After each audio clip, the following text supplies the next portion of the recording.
36-то издание на Скопскиот джез фестивал од 19 до 22 октомври, 4 денови.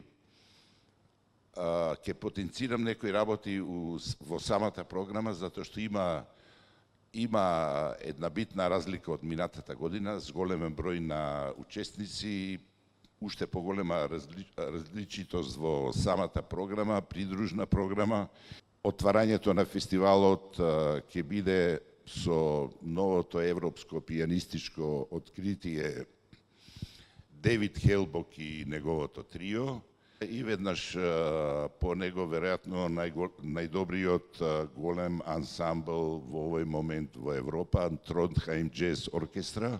Презентирање на наградата најдобар млад македонски джез музичар за оваа година. Еве, првпат се дава една таа награда, се разбира дека имаше комисија за тоа и неа ја добива тапанарот Виктор Филиповски.